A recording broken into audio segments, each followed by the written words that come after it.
Welcome to Measures of Truth, a His Dark Materials podcast. I'm Caitlin. I'm Alan. I'm Francis. And I'm Anya, and today we're discussing The Subtle Knife, the second book in the His Dark Materials trilogy. Chapter 4, Trepanning, and Chapter 5, Airmail Paper.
Alright, starting with Chapter 4, Trepanning. Lyra and Will go their separate ways while in Will's world. Will to investigate more about his father's disappearance, and Lyra to find a scholar who knows about dust. Will makes some inquiries and finds that his father was on an expedition to Alaska about 10 years before the current events during the Cold War. His expedition completely disappeared. No one knows if the group is alive or dead. Will then also goes to a museum to deal with the fact that he killed a man, which a museum seems like a perfect place for that. Lyra goes into, I think, the same museum, but at a different time. I don't know, I couldn't keep track of all the buildings I went into. To try to find a quiet place to consult the alethiometer, she finds some skulls that have a hole carved into their head the same way Grumman's head did, and first asks about the skulls. Turns out they're about 35,000 years old, and the holes were made to let the gods in. An older man who seems friendly but gives off a creepy vibe talks to Lyra about the skulls, telling her that the practice of carving the hole in your head is called trepanning. He then tries to get her to go with him in the exact way your parents always warned you someone would try to kidnap you. But not Lyra's. Lyra gets away from the man and then goes to meet Mary Malone, or Dr. Mary Malone, ex-nun and badass physicist. Maybe I really like Mary Malone. They talk about dark matter, Keats, the I Ching, dust, and good and evil, which actually might all be the same thing. Even Keats. And then in Chapter 5, Lyra and Will reunite after their independent research adventures and need a way to kill time until they can travel back to Sagatsa under the cover of darkness. Will takes Lyra to the movies and buys her junk food, and it's simply the best thing she's ever experienced. When they get back to Sagatsa, they run into a horde of children torturing the cat that originally led Will through the window, and Will quickly rescues it. Pantalaimon? Is it Pantalaimon? Yeah. That's right. Pantalaimon turns into a giant leopard and scares the children away. They take the cat back to the cafe where they are crashing and tend to its wounds. Will reads the letters from his father that he left stashed at the cafe. The letters mention an anomaly, a doorway into the spirit world that looks like a window. Dun dun dun. So what were our takeaways from these chapters? How did we feel? I can go first and just say I mostly just loved it all. I really like these two chapters. They're basically backstory and info dump, and it was all great. Yeah, I found it long, but as always, it was really quite fun to read. It was immersive, and I was really interested that the kind of internal concept I had of Will is now strongly fixed as a sort of person of colour, rather than the more abstract concept I had when I first read the book. Mm-hmm. That's interesting. Yeah, that's something that Stephen King writes about, because he's like been heavily adapted, and he talks about like even if you have read something over and over, once they adapt it, you will often see those characters in your head as whoever the actor or actress was playing the part. Oh god, yeah. When you go back to it. Yeah, Hermione Granger is only ever going to be, I nearly said Ruth Wilson. It's not Ruth Wilson, but that would have been amazing. That would be amazing. In our dreams. Curse me, Ruth Wilson. Emma Watson. Emma Watson, thank you. It really kind of changes the way that you interpret their interaction with the police and his sort of like seething anger with her about how kind of like carefree she is in the way that she deals with the adults who might be trying to come after them. Yeah, I completely agree. It's the kind of underlying systemic racism aspect to it is super. It makes it a more contiguous plot. It makes more sense for him to have an inbuilt, not fear, but distrust for authority. Yeah. In that regard. Well, for the police. Yeah. I like that chapter 4 is basically just Will and Lyra doing their, like, the research of the things that they're trying to figure out, but somehow it's still actually interesting, even though it is, like, kind of a big exposition dump. And I thought that the switching back and forth between the two of them, it gave it kind of like a movie montage feel that actually, like, worked for me and added some dynamic to it. Yeah, I feel like with all the info dump in these chapters, like it feels like this is what Pullman wanted to write about. Like that we're getting into the meat of what he's trying to do. And so it even though it is just here is a bunch of information and some possibly one-off characters that we're never going to hear from again, it's still very interesting. And like it was a long chapter, but it went by very quickly when I was reading it. Yeah, he managed to make it not just about the info dump itself, but like giving Lyra interesting character stuff to do. Mm-hmm. Yeah, and there's all those like subtle world building things that are going on too, where she like goes to buy the chocolate bar and she's like, I very clearly said chocolate. Why is it confusing? Well, I don't understand what your problem is. And so like we know, I think what's cool about that is that if you're like a fan of the first book and you're coming to this one, especially if you're like a young reader, if you're in the target audience, you kind of have this feeling of like, oh my God, Lyra is in my world. Like I could bump into her out there. I would understand everything that like I would need to tell her. Like I would be there for her. Kind of a thing. Like you would be able to be like the perfect guide for a character from Lyra's world. And so it's like very exciting to see all the tiny little hiccups that she runs into because of the differences. I think that's very cool. It reminds me of like the Dark Tower does something like that too, where characters come into our world and it's like he eats a hot dog and you're like, oh, what's he going to think of the hot dog? It's so amazing. But it's like, it's just a hot dog, you know? This is like my favorite thing in fantasy is like info dumps and like all of these like little detail things. This is like in romance, you have to do a sex scene. And in every fantasy book, you have to do info dumps. And it is like the point of the book, as far as I'm concerned. It's my favorite. I was going to say how you mentioned like people reading it and like imagining how they could help and stuff. This is why in fantasies where people from like our world are dragged into something fantastical and are so confused, I always get so angry because I'm like, have you never read a book? Have you not seen a single movie? Like, right. This is what's happening. Get over it. Have you not like? Anyways, be genre savvy. Yeah, it's like when people go to it's a zombie apocalypse and they're like, how could this happen? It's like, well, if you read any zombie apocalypse thing ever, then you'd have a pretty damn good idea, wouldn't you? It's probably either a disease or maybe it's aliens, but we're pretty sure it's not going to be the fucking 5G towers now, aren't we? Exactly. And everybody knows that you just find a Costco and you'll be fine. Yeah, exactly. Just pick up the rifle ammo that's lying around everywhere because we've all played Left 4 Dead, and yeah, it's fine. It doesn't matter that you're in Britain with heavily restrictive gun laws, but no, be fine. You'll find a shotgun. Yeah, cricket bats. It works, and a pint. I miss the pub.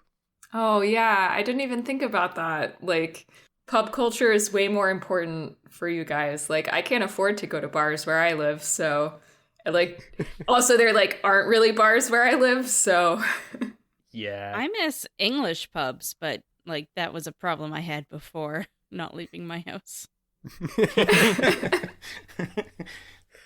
Should we just come back here?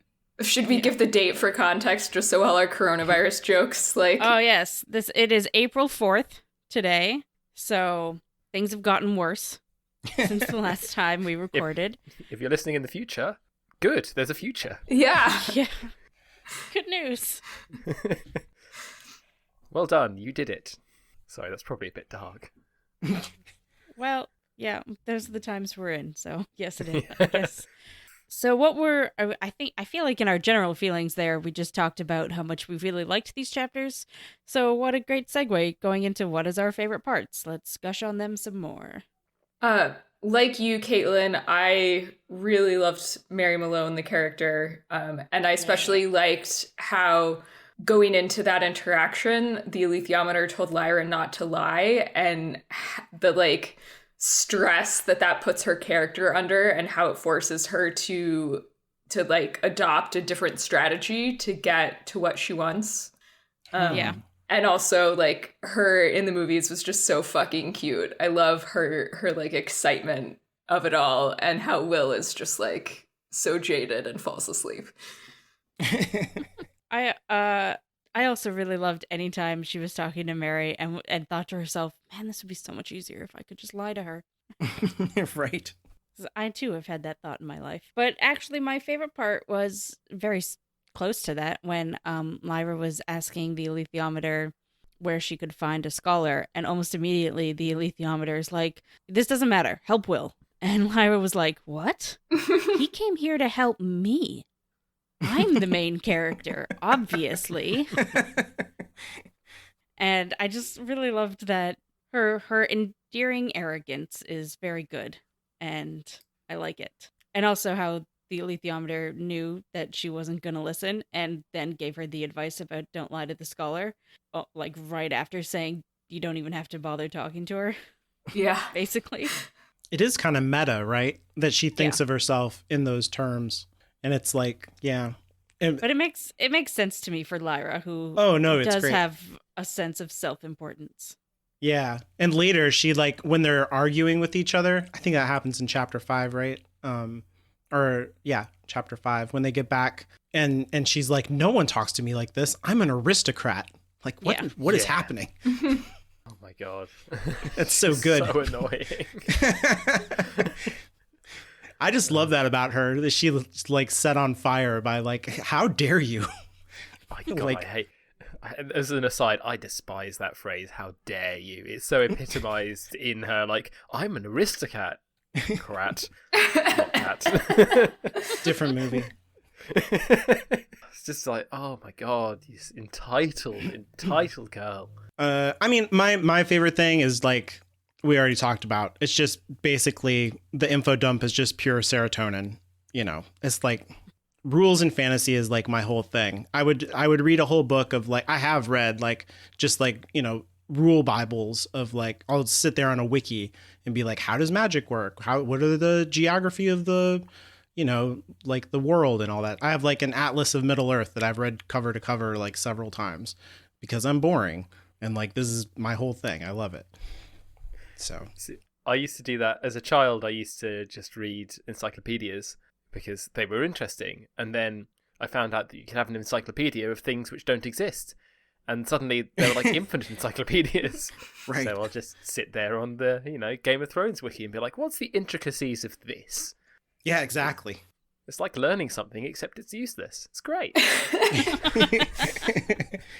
My favourite part was, again, very specific, kind of continuing my general trend of favourite parts.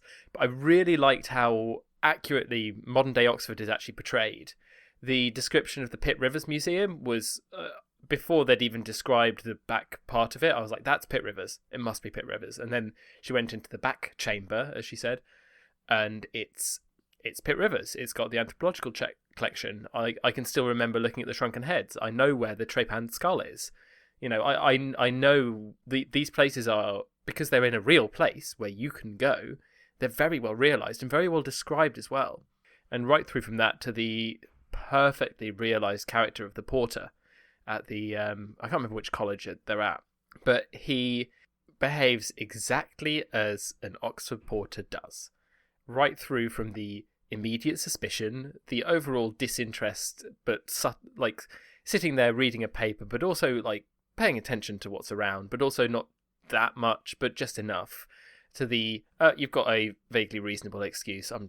Just go, just go. And it was just like, that is what a porter is like. That is what the porters at Oxford colleges are like, and they're great. They're brilliant for what they do, but it was just perfect. It was exactly right, which makes sense given that Philip Pullman, I think, lived in Oxford or went to Oxford or both. Both? I think he still lives in Oxford. Yeah, I think so. On a similar note, I really liked the way that when Will's trying to fit in, like his way of becoming invisible or like acceptable is to go buy a clipboard and then like walk around. That was like basically how I got through high school. Although it wasn't a clipboard. It was basically like, if you just hold anything slightly interesting, you will like not be stopped in the hallways. Like empty cardboard box, like random tube of paint, like all you need is like one prop. And people are just like, oh, you have a reason to do what you're doing. So like a reptile in your hair, maybe? Oh, that was middle school, okay? I was different then. Yeah. And yeah, unfortunately, no snakes in high school. Right, too dangerous to have snakes around the teenagers. But the preteens. Yeah. Fine. Wow, that's like literally, that's almost literally like his dark, that's like the serpent and Eden and like, yeah. Puberty, snakes.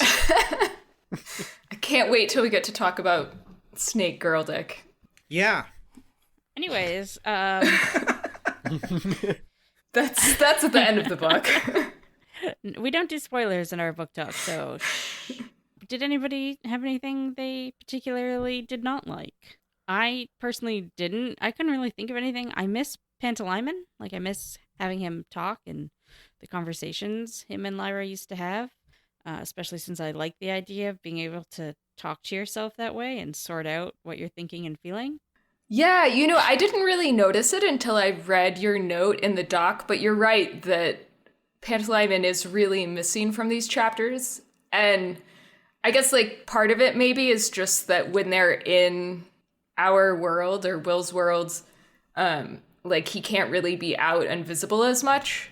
But you'd think that, like, that whole time that she's interacting with Mary, like, even just, like, a little note of, like, Pantalaimon intentionally kind of like getting himself out of the way so that she can focus better or something, like it would have been nice. You just forget that he's even there. Yeah, I mean, and there is a very specific craft reason for this, because Lyra now has Will to talk to, right? Yeah. She doesn't need to be talking to herself. And I get that. I like Pan, so I miss him. That's a good one. I think I only had a very small least favorite part. But I didn't really like the way... So Lyra tells Mary Malone, just make it use words. Just make the cave, do the words thing, and it'll be fine. And Dr. Malone just goes, okay. And that's... Like, programming's not simple. Like, scientific programming, it can be a mess, it can be crazy, but it's not something where you could just be like, oh yeah, I'll just do that. I'll just make it use the words. If you, as they say, twiddle some numbers, then what the end result of that will be that numbers were twiddled. And that's about all that will have happened. So considering how generally accurate the descriptions of academia are, that one stood out to me as someone who works in computational like stuff within science. I was like, if someone said do that, I'd be like, yeah, sure, give me a month and I'll look at seeing if that's possible. It might not be possible. We may have to rebuild this thing. It might just not be possible, full stop. And like all the rest of it, like she was rushing for grants. I get that there were problems with that, but I get it. But just it was so wrong. In the same way, I'm sure that anyone who was a particle physicist reading this would have said, oh God, oh no.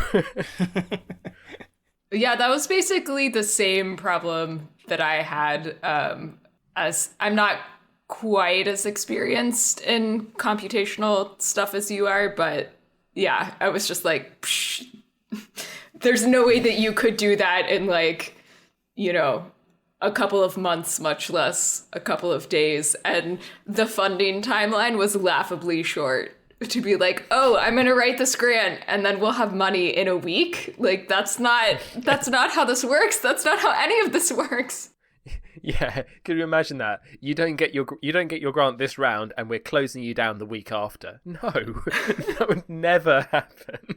Like, a week is the amount of time that you have to turn your grant into, like, the internal clearinghouse before it gets submitted to the agency. Anyway, yeah. Yeah. Almost a token gesture towards the stresses of academia, but don't worry, there's many, many more of those. I didn't know like any of the academic stuff. I was like, so that all just flew over my head. I was like, of course, that's exactly how it works. But like when they're talking about the trepanned skulls and how like at one point she says like, oh, 33,000 years ago is when like, you know, Homo sapiens started to like, you know, develop society and stuff like that and use tools. And I was like, what? That's wrong. That's very wrong. So I had like that same kind of trip up where I'm like the real world knowledge, like messing up my experience of the novel. And I don't want to say that like, you know, like in Philip Pullman's world, maybe that is how grants work, you know, in this version of Oxford. And maybe it was 33,000 years ago that civilization started, or maybe like in the 1990s, that was like a really good estimate. I can remember when I was like in middle school, they were saying like 11 or 12,000 years ago. And now it's something more along the lines of like 80,000 years ago, or like 2 million years ago, we were using stone tools. Like that's been confirmed, you know, with like radio dating and all of that kind of stuff. So like it's way older. Like they found like 80,000-year-old bow and arrows in South Africa and stuff. So like humanity has been using tools for a really long time. And I was just like, what is she talking about? But I don't want to be like, the book is wrong. Like in terms of itself, it's fine that it says 33,000 years. It just kicked me out. I actually had no idea that was the sort of timeline for humans using tools and stuff. That's really cool. The only reason I know that stuff is because I'm so interested in religion. And like, if you want to study like Paleolithic religions and stuff, you just start to find out that like, we're way fucking older than anyone like ever figured we were. And we were doing religion way before it. Like the thinking used to be like Maslow's hierarchy of needs. Like first we did farming and then we, you know, had slaves. And now that people are comfortable, we'll do a religion where we justify the slavery. But no, like the religion was the first thing that happened. So it's crazy. Like human beings crave meaning before we crave food, apparently. This is a big tangent, but that makes sense to me because if you're farming or gathering food or whatever, before you really understand how you can control it, you would think that some higher being is controlling it. Oh, yeah. I mean, the first time you hear thunder, you're like, oh, there's something up there wants to kill me. Yeah. That's not unreasonable. whether or not they were looking for meaning, I don't know about that, but I can understand where they would almost right away be like, well, I guess we have to pray to whoever sends the rain because we haven't seen that in a while. Exactly. Yeah. Just out of Does that make interest, sense?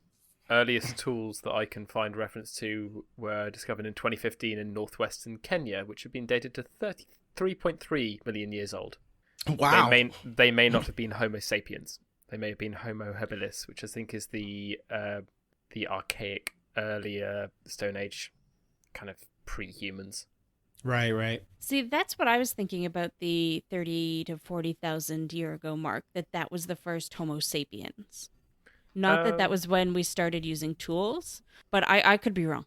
It might be Europeans. That was the other thing that I thought. I was like, I don't know when Homo sapiens were in Europe, you know, after the first diaspora from Africa. And like that could be, if that's what he's saying, then that is like actually problematic, because it somehow implies that like, you know, self-consciousness and civilization are, it's fundamentally Eurocentric. But like, you know, Homo sapiens are older than 30,000 years ago. There was mixing of like exactly what you're saying, like, you know, different races of human beings, not like, you know, subtly different colors of skin and hair texture, but like actually different races existed for, you know, millions of years alongside each other. But species. Yeah. Species. Whatever you want to call it. Yeah.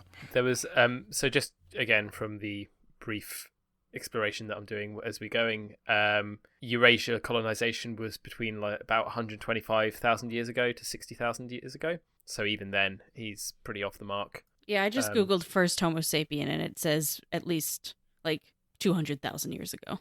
Yeah, I mean, they certainly coexisted with like Homo erectus and some of the other strange archaic humans, and there was crossbreeding. It looks like crossbreeding. Yeah, I mean, also this comes more generally down to a question in biology of what defines a species, and the answer is Go, thank you, scientists, biologists. Shrug. The more, it's really funny with biology education. The further you get into it, for a lot of things, but particularly for things like species, the further you get into it, the more the answer kind of converges on Like initially you said, okay, species definitely can't create viable offspring with each other except when they can. Oh, but they have to be able to maintain a stable population except for when they don't. Is there, okay, how much of these things do they have to be before they're a species? I mean, that's arbitrary. Oh, so species are arbitrary? Yeah, species are arbitrary. Oh, it sucks. It's possible that a lot of these findings hadn't happened when he was writing these books. Yeah, a lot of these mid-noughties. Yeah, I have absolutely no idea when we... I mean, I think a lot of those were definitely known by scientists, but they hadn't quite trickled out into the popular consciousness yet. I think just because, you know, before the internet, it was a lot harder to get that type of specialized knowledge. I mean, mid-90s still had internet. It was crap internet. I mean, crap internet. Dial was up. it used for anything other than fan fiction? Because that's the only thing I ever used it for. Oh, I mean, scientists used it, but, you know, for science. For fan fiction. Right. Apparently, that's what you, according to your definition of species, it's all fan fiction. It's all fan fiction anyway. No, well, the science fan fiction is they write a character who gets a grant without stress. You know, in the mid-90s, I think funding rates were like, you know, closer to 60-70% than 15%. So it was less fantasy. So obviously, we just need to have fewer scientists, right? I think Isaac Asimov said that the fiction in science fiction is the part when the politician listens to the scientist. Okay, that's too real right now. I can't. Hi, Neil Ferguson. Loving your work. Glad the UK government's finally listening to you. So I guess all of these things, like the grants and the 35,000 years and all of that, something that we should keep in mind, even though we do like to talk about the real science and the real philosophy and all that, it is a fantasy book. Oh, totally. Yeah.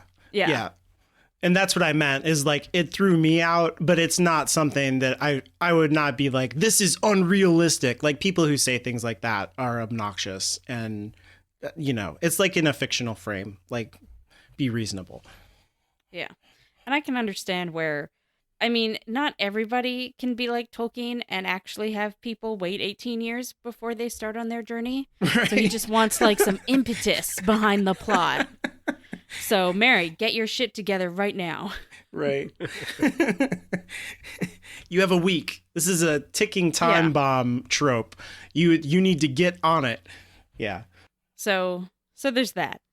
Yeah, that's funny. You're right. That's exactly what it is. You're right.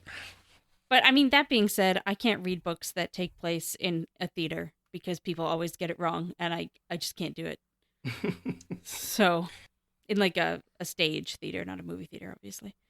Um, so I also understand where you're coming from, where like that little detail is incorrect. Fuck this guy. Did we find any problematics? Yeah, I saw the same thing you did. There was Eskimo was is like a slur, right? Is that right? I'm pretty sure. Yes, it is. Okay. Definitely. Yeah. From what I recall, I didn't look this up, even though it just occurred to me now that obviously I should have. But I believe that was the name that the white men gave to these people, and not their own name for themselves. And then, of course, it was the one popularized until I would say about the mid 2000s, when we were all like, maybe we shouldn't do this. Yeah, just growing up in the UK, again, quite far away from that area of the world, that would be the more, at that time, that was the more common parlance, despite being, problematic. But yeah, Inuit would be, I mean, again, we're quite far away here. It's not something which the subject is talked about less, and so in the same manner as the debate between American Indian versus Native American, and I mean even then the internal debate within that about adopted and repurposed words which were originally problematic, like it's less of a topic here because it's not a this country is very very was colonized a long time prior. Like if you really wanted to talk about oppression of native peoples on the British Isles, then probably the most recent would be Ireland. Right. Like it's just something where we're far enough away that it takes a while to filter through the popular culture into Britain. So yeah, I think it's just of the time rather than out of any particular purpose. But yeah, he does actually, as you've written here, use Inuit in Lyra's world, but I think that's continuing the general idea that they use alternative words for the same thing, right? Like Anbaric, which is Tartar. Still, yeah, exactly, which is still very valid, almost very valid, but alternative etymologies, and they completely make sense. But I don't think it's particularly that he's thinking about the structural racism connotations. I think it's just adding to that. Yeah. I think when I was watching the show and there you had like a character like Lord Boreal was a black man, it like occurred to me, and also like, correct me if I'm wrong on this, Caitlin, but it seems to me like in Lyra's world, the Magisterium is like Europe, but not like everywhere else. But in the show, it's like the world is the magisterium. Like it's a world government. It's not like a European government, or that's how it seemed to me. That's hard to say because in the books, basically the only mention we get of anything that isn't Europe is Lee Scoresby. Mm-hmm. So we just don't even hear about what the magisterium is outside of Europe. Okay. Because like I was trying to figure out how, why would he be a black man? Not that I'm like this again, not like this is inaccurate or something stupid like that. But I was like, you know what? If the Catholic Church never broke up, it's kind of an alternative history kind of thought experiment. Then you don't ever get nation states, and we kind of talked about this in the first book a little bit. You don't get like France, Spain, England, because the idea of Europe is like Christendom. It's all one thing. They just speak different languages. And race theory comes out of the distinctions between what does it mean to be French? What does it mean to be German? What does it mean to be Italian? There's like this idea that there is a race of Italians, of Greeks, and then you get the wider race theory once they, start going out into the world and like, oh, people are different colors. That obviously means they're inferior to us because look at their level of technology versus ours. And then, you get the race theory of like, well, we're completely within our rights to take them over and exploit them and turn them into slaves and all of that kind of stuff. If you never had nation states, you might not get race theory And so like the assimilation of other cultures into the magisterium might just be like less racially charged, and you'd get a character like Lord Boreal with like no problem in that case. And so like in Lyra's world, they use Inuit, which is the correct term that they use for themselves, instead of Eskimo in our world, because we have race theory and they don't. So that was like my thinking on that. I could be totally wrong. I mean, I'm just building that scaffolding all by myself. So it's not text. Just to correct myself a little bit, Africa is also mentioned in the books because of mysticism Right. bullshit, right? Yeah. Which, having it be mentioned like that, I guess I had always just assumed that England had gone on its big old colonizing fun time, or whatever you want to call that. Was it fun? But I could be wrong. Maybe it's just travelers. And also, something I should mention is the wider world is talked about a lot more in the sequel. Oh, the one you're reading? Yes, but again, I still haven't finished it because just haven't been reading recently. I really should finish it. Yeah. Anyway, I'm not trying to explain away the problem. It's problematic that the word Eskimo is in this book, and it should be pointed out. I'm not trying to say like, I'm not necessarily trying to say that like it's on purpose and a piece of world building. I just made it into world building in my mind. Definitely Gotcha. author and all. Mm-hmm. The other thing is that, continuing with the way that they talked about like African mysticism in the first book, is that they have some talking about indigenous mysticism in this book, and how the white man has to come and investigate it and that sort of thing. Right. Which is, because obviously their mysticism has to have some sort of scientific real base and not like Christianity, but whatever. That just seemed stupid to me. Right. Where's your book to prove this? You don't have one. It's not legitimate. That's literally the Europeans as they go. It's spoken by word.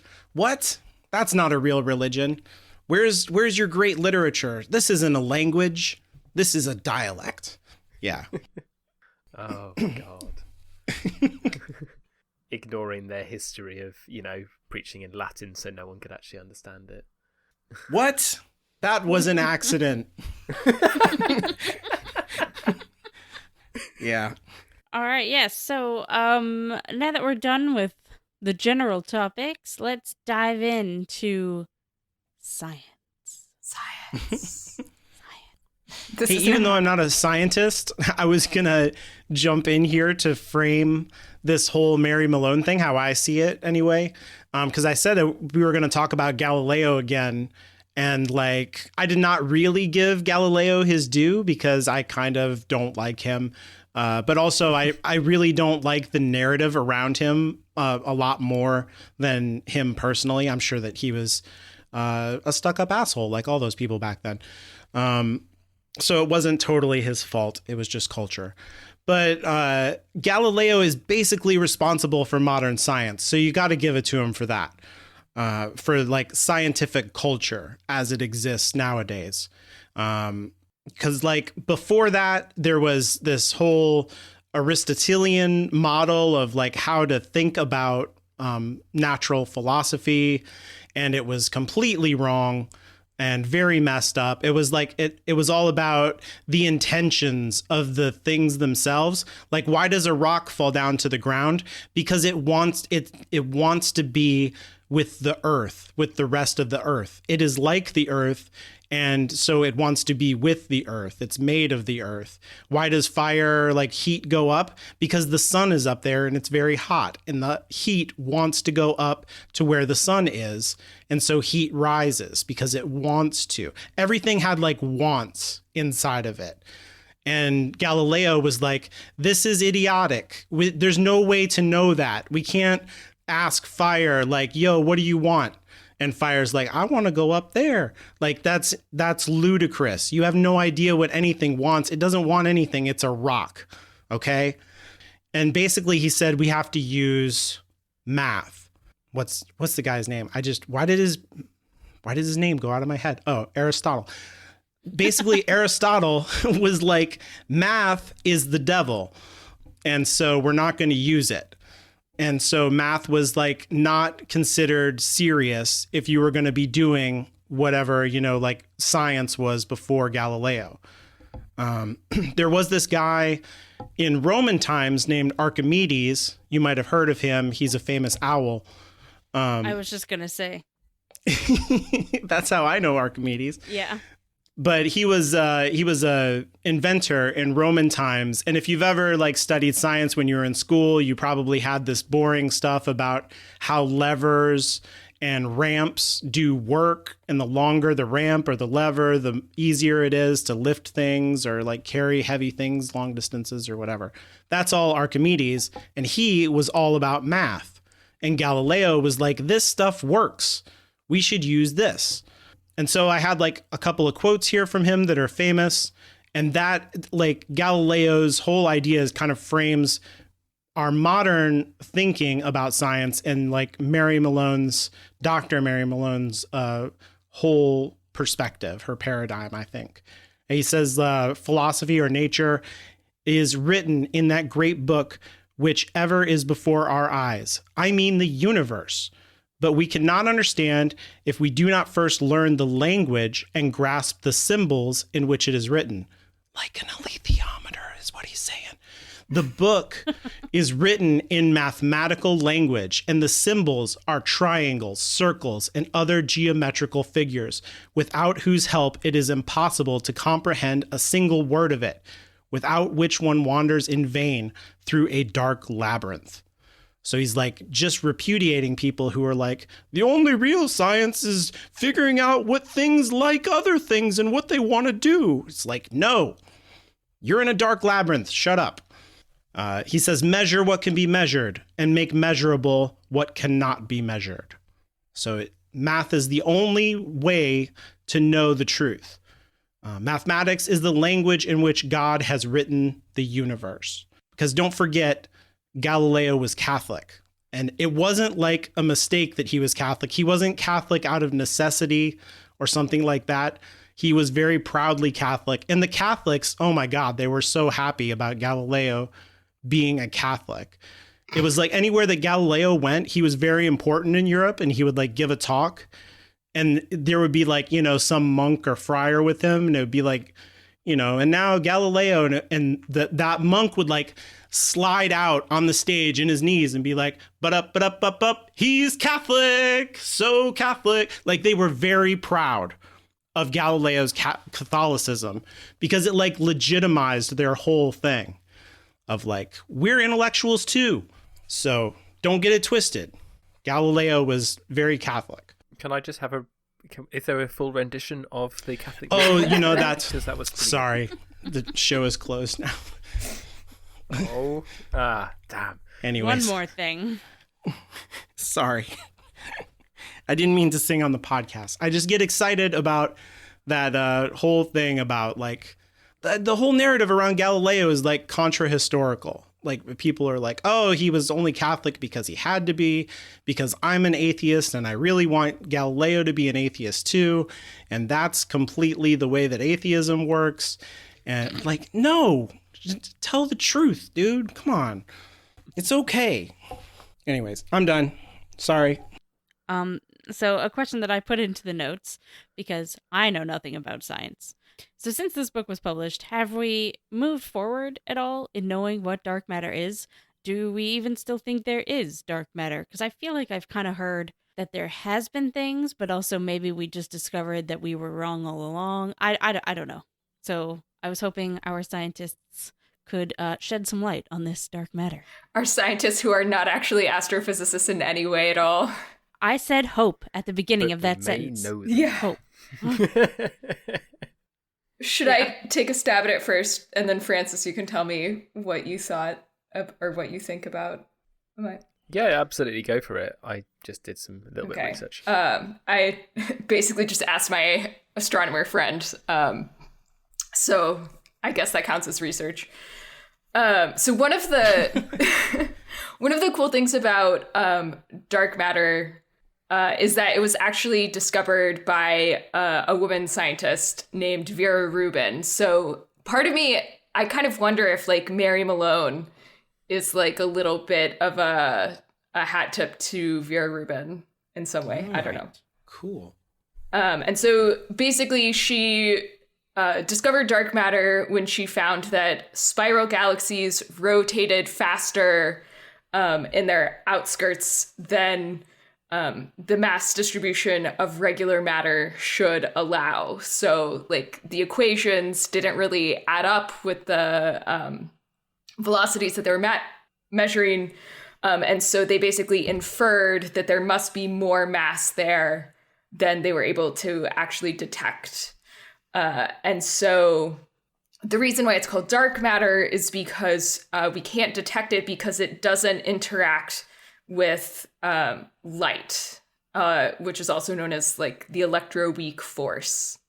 And so because sensing light and other types of electromagnetic radiation is basically the only way we can study stuff in space, we have no way to really look for dark matter. And I guess the exception to that is that the whole gravitational wave stuff, but that's like very recent. Yeah, basically. Sorry. Do you want to continue? That one, I just have a little bit more. So sure. basically, and I see some of this is in there, is in what you wrote, but the two primary candidates for what dark matter actually is are, the first is called massive compact halo objects, otherwise known as machos, that are like big but unseen things like brown dwarfs, neutron stars, and black holes. And so they add mass that we can't see. And then the other one is weakly interacting massive particles, WIMPs. So you have your machos and your WIMPs. And so WIMPs are... Fucking fan fiction. Jesus Christ. I know. Physicists are really good at coming up with good acronyms and like names for things. So WIMPs are basically just the word that they came to describe an unknown subatomic particle that contributes mass but otherwise doesn't interact with everything. And so we do know that machos, like black holes and stuff, do exist, but there aren't really enough of them to make up what dark matter does. So WIMPs are the best theory for what is like most of the dark matter out there. Right. I don't think I ever learned those names, but this sounds almost exactly like what I learned about dark matter in the 90s or early 2000s. So I think it's funny that it seems like it hasn't moved on at all. Mm-hmm. Unless Francis knows any more. Well, so yeah, I took a little look into it. I have a mild interest in astrophysics, but who doesn't? I'm also a biologist. So yes, exactly. Who doesn't? Astrobiology is cool anyway, but that's just but yeah, basically, as far as I can tell, dark matter is weird. Like, we can't really detect that it exists as such, but we have plenty of observations, as Anya mentioned earlier, that imply that it probably does exist, such as the spin of galaxies and similar. Now, it's estimated to take up about 85% of all matter in the universe, and about, if you include dark matter and dark energy, 95% of all of the energy mass in the galaxy. So a lot. Yeah, so as Anya mentioned, the dark in dark matter is that it doesn't respond to electromagnetic radiation at all, and thus we can't actually directly observe it. However, it does react with gravity in the same way as luminous mass, which is non-dark mass. And so it warps space-time, and thus, as you warp space-time and light goes continuously straight in space-time, if you warp the time that it's going in, then you end up with bends and weird things, which is gravitational lensing. So if we can see gravitational lensing not caused by any luminous mass, then thus we can assume that some other mass is causing it, thus dark matter. So we can look at places where it may be, because we look at places where things are behaving not as they should be. So the current thinking tends towards dark matter being non-baryonic. So regular matter is composed of baryons, which are basically subatomic particles, all the ones that we know of. But maybe there are other ones which we don't know of, such as one of the posited ones is axions, which basically are some sort of subatomic particle which does a thing. They're not very well defined. Right. Or as Anya said, WIMPs.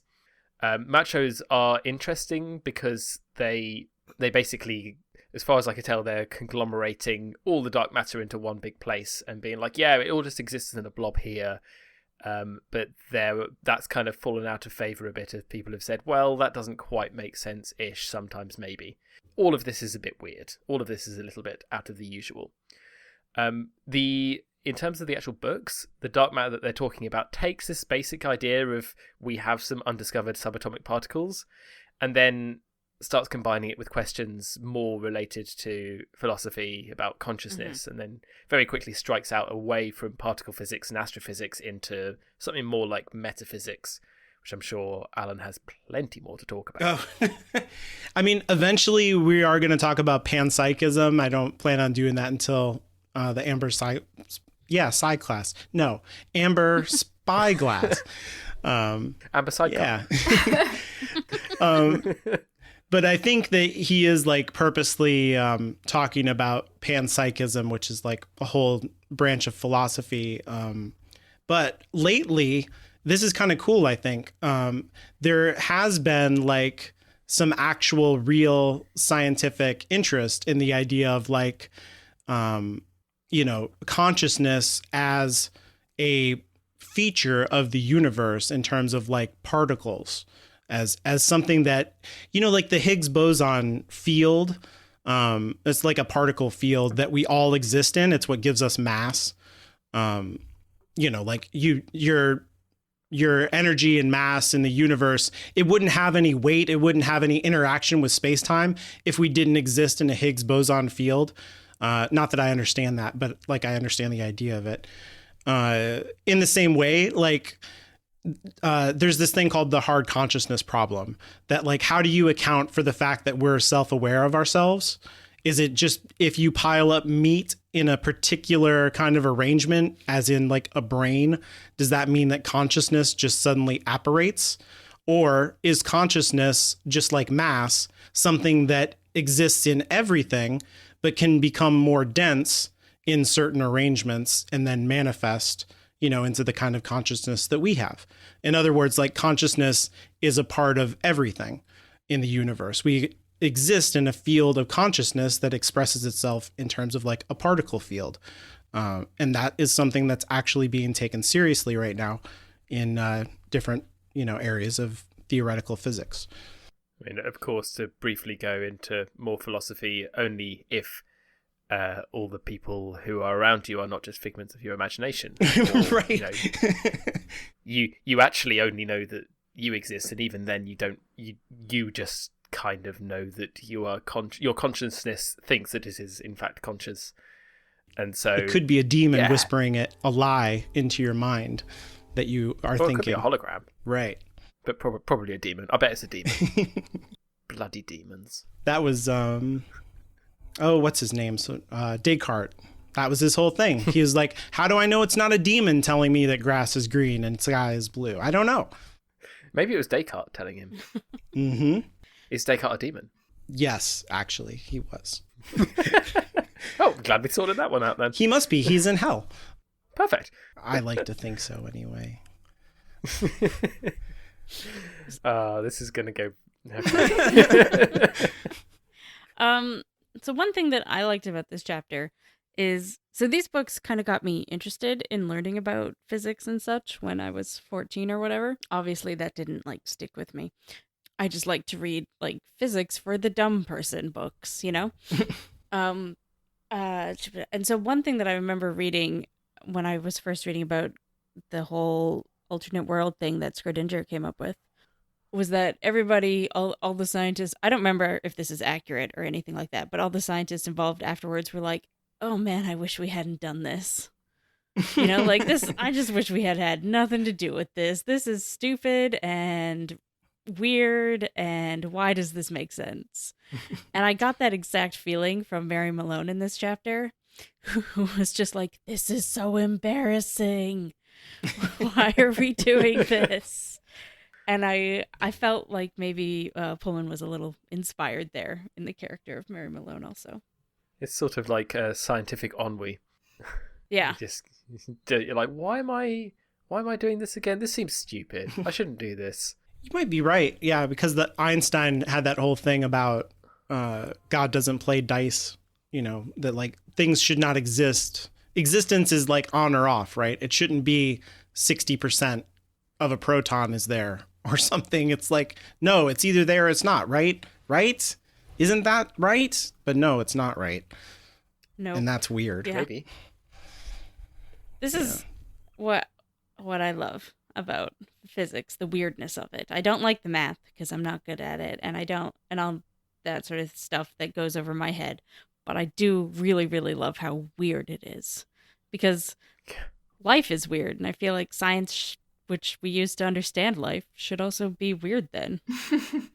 You're not wrong. Yeah. Yeah. Galileo was like, he was part of this movement of like mechanical philosophy where like the whole universe was like on off switches like that. And so was Descartes, for that matter. He was like the same thing about the mind and, like how our consciousness works. But then it's like you said, you get Newton coming along like 100 or so years later, and he's like, no, it's way weirder than that, you guys. It's like, it's not that, these planets revolve around the sun in perfect circles. It doesn't work that way. Like it's weirder than that. They're attracted to each other, actually, kind of like we originally thought the stone wanted to be with the earth. That's actually not that far off. That's kind of how the moon feels about the earth. Like they kind of do want to be with each other. You're not totally wrong about that.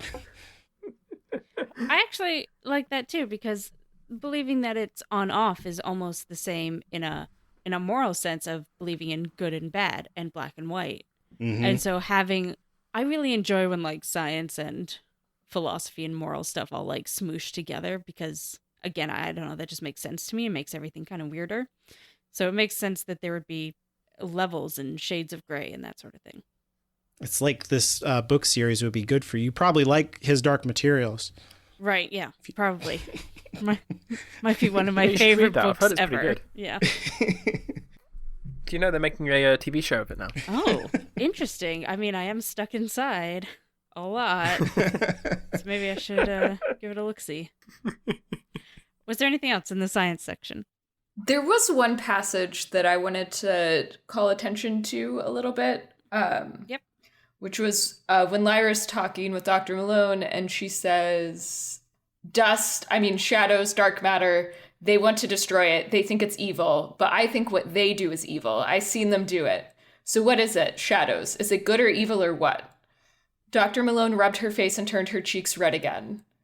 Everything about this is embarrassing, she said. Do you know how embarrassing it is to mention good and evil in a scientific laboratory? Have you any idea? One of the reasons I became a scientist was not to have to think about that kind of thing. And I think we mentioned this when we were talking about scientific ethics in book 1, and maybe in the TV show too. But just that reads as like a very 1990s view of science. And I feel like in the past 5 years, just what I've seen is a lot of scientists coming more and more to the realization that all science is political and has ethical questions like involved in it, that basically like the idea of science as objective truth removed from all societal and ethical concerns is like an illusion and a myth, and that we need to be thinking more about what our science means in kind of a humanities type way, and how it's used. And I think like especially in the middle of a global pandemic as an infectious disease scientist, like that is super clear. And like one of the people who I follow on Twitter and who's like kind of shaped my perspective on this a little bit is Dr. Chanda Prescott-Weinstein, who actually is an astrophysicist. And she talks a lot about specifically like the myth of white empiricism and how like almost all of like traditional Western science like has this like very racialized perspective, and And like you need a humanities perspective in order to be able to see that and understand it. And I think that's like, I mean, there are any number of examples that we could talk about, but like in terms of astronomy, the Mauna Kea telescope that they're trying to build on native land in Hawaii right now is like a big touchstone for the ways in which like science is a big white colonial project. Right. Mm-hmm. Anyway, I wanted to mention that because that is something that when Mary Malone brought that up, I was like, it definitely feels like a little dated. But also, a lot of scientists, especially like older established scientists today, like very much still feel that way. I honestly think that might be the point of Mary Malone, because she comes from this really interesting perspective where she grew up very Catholic, obviously, and became a nun, but she was still, spoilers, okay. And so and then decided that moralism or religion wasn't for her. And obviously not obviously, but we are going to delve deeper into that later. And turning just to science, and now she's having it sort of thrown in her face that she can't just be science. Yeah, that's a good point. And so now she has to kind of like go back and like fuse those two parts of her identity, like find some way to integrate them. And I also think it's interesting because I don't picture Mary Malone as white. I've always pictured her as at least half Chinese. I see. Because I do believe it is mentioned later that her grandfather taught her about the I Ching. And so that it was sort of passed down to her. So I've always pictured her as being Chinese. And also she just sounds like, she reminds me of like the culture around a lot of Chinese people that I know. Ooh. Who do you think they're going to cast for her? Have they I don't think they haven't. They did announce like some other cast members, but not who they were playing.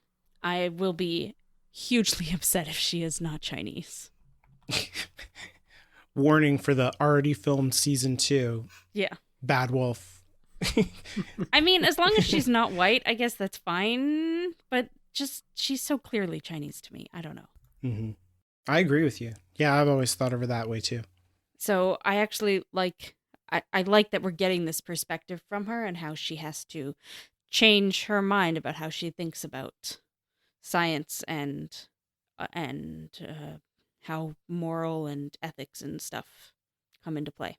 Yeah, I think it's like that very on-off thing again, right? Because like the Magisterium sees these shadows or dark matter or dust as like evil, capital E, evil. Mm-hmm. And there's no need to understand evil. You just have to get rid of it, right? There's like, if you're in that light switch dialectic of like, it's either good or it's evil, there is no reason to investigate either of those. There's only like action just needs to be taken because you already understand it's good or it's evil. There's no learning that needs to happen. And so that's just kind of intrinsically anti-scientific. And so that's like, I don't think that good and evil like have much to do with morality is kind of what I'm saying. It like science is concerned with morality because like, we're human beings and we need to like think about how to treat each other and stuff. But concepts of like good and evil are kind of like cosmic and are like light and darkness and like they're intrinsic. You can't negotiate with Satan because he's Satan, like he's evil. You can't get along with that. It's funny that you bring up Satan in this conversation. Yeah, I know. We'll to be revisited in the Amber Spyglass. Yeah. So now that we have wrapped up our science section, let's move on to everyone's favorite religion. Everyone's favorite religion. What is your favorite religion? Okay. There's a lot of stuff in chapter 4. There's like a lot of stuff in chapter 4. Oh my God. I did want to talk about Plato's cave. I feel like there's like two things in philosophy that people know. There's I think, therefore I am, and there's Plato's cave usually. Maybe something about a trolley in that cave, but who knows? So Plato's cave, you guys have heard of this, right? Yeah. Yeah. This idea, Plato was into sadomasochism. So there's these people who are like locked up in a cave and they can't move their head. All they see are shadows, and they're like, shadows are what we are. I eat shadows. I talk to shadows. Shadows are my friend and they are me. And then one of them gets loose and he goes outside of the cave and he's like, holy shit, I'm a 3-dimensional person, and there's 3-dimensional food and there's 3-dimensional stuff and there's light and there's darkness. I can't believe this. And he goes back in and he's like, you guys will never believe this. And they're like, you're full of shit. We're shadows. We know the truth. You don't know the truth. And that is a lot like the Garden of Eden, if you think about it, where Adam and Eve don't know what sin is. They don't know what good and evil is. They don't know that they're naked. And then once they transgress and they're kicked out of Eden, now they know the real nature of the world. And they can't go back. Like, you can't unsee the truth, is kind of Plato's point. But with the Garden of Eden, in terms of Christianity, you want to go back to Eden. That's like the whole point of the religion, is to get into heaven and go back to paradise. But Plato says, no, this is great. We're enlightened now. Now we know the truth and we can start to build on this. This is a good thing. And so it makes sense to me that this scientific device is, that she's using, even though she's like a little bit embarrassed about bringing Plato into it, is like exposing the truth of the universe to her on a certain level, and that's a good thing. So just as an aside, obviously I really like these books and how they're written, but these like deep dives that we're doing into them, since we keep bringing up things that I'm like, wow, I didn't think this would come up until the very end. And I just like it even more now, I appreciate the writing there, because a lot of the things we've been talking about today I'm like, this is all going to be even more important, later. Yeah. I think he really knows he really understands in a literary way exactly, the subjects that he's bringing up, and he's very nicely folding them into the narrative, because you can read this and not know any of this stuff. And I think it works just fine. Like you still understand, even if you don't know what Plato's cave is, what that computer is doing and all of that stuff. But there's like a richness to it. And I think it's good that he like kind of points out, within the narrative that like, hey, I'm talking about this thing. Like, it's not an accident. Like, I'm doing this on purpose, because I'm making commentary on it. The other thing about Plato's cave there, like when you're tossed out of your ignorance, is like kind of going into this nihilism and that I talked about before, where you could think of like being in the cave as being in the institution, kind of like being in the church or believing in whatever social narrative there is for you. And so once you're tossed out of that, once you can't believe in it anymore, the meaning is like available to you, but it's in a scary existential way. You're like, oh, what does it all mean? I'm a 3-dimensional creature. That's kind of how Mary feels, I think, in this chapter, where she has this very Galileo kind of narrative that she is very happy to be a part of, because she used to be in the Christian narrative and she traded that out for this, scientific institutional narrative of like, truth is mathematical, everything can be measured. This device is going to help me measure it. And then, oh no, like good and evil and all of this weird stuff that I tried to get away from is a part of this. Now it's like you said, now it's all discombobulated. Now she has to like synthesize her past with this information. She can't go back to just believing in the Galileo narrative. She has to live in this new narrative. She doesn't have a choice, just like Plato's cave, just like Eden. All right. The other thing that Mary brings up is the I Ching. I'm sure that I'm saying that wrong because I don't speak any kind of Chinese language. It's the Book of Changes is what it means. The Book of Changes is like one of the oldest magical texts in human history. It's so ancient. It's like written on not even like, bamboo stuff. It's like on shells and it's like very, very, very, very old. I mean, obviously not anymore because you can go to the bookstore and buy it. Like it's on paper, but you get what I mean. I want And to buy it's the still shell popular. that it's on. Yeah, Collection of it's in New shells. Age. Yeah. It's one of the Confucian classics. So that like Confucius has like 5 main texts that he said, these are the only books worth reading. You can really forget about everything else. This is one, if you know this stuff, then anything that's not contained in these books is really not worth knowing, basically. Confucius, really, really a terrible person. So the I Ching and his Dark Materials, and what are the other 3? Lord of the Rings. Right. No. If you try to read the I Ching, it is boring and confusing. It's really like reading a bunch of fortune cookies. It's kind of full of aphorisms, and that's because the book itself is really a tool. The way that it's supposed to work is, well, nowadays the way that you do it, you have like these coins, and you kind of throw the coins, and you're going to get a number that comes up because of it's like rolling a dice or something. That's the point of it, is that it's random. They used to throw sticks, and that's kind of what they're talking about when they say throwing sticks.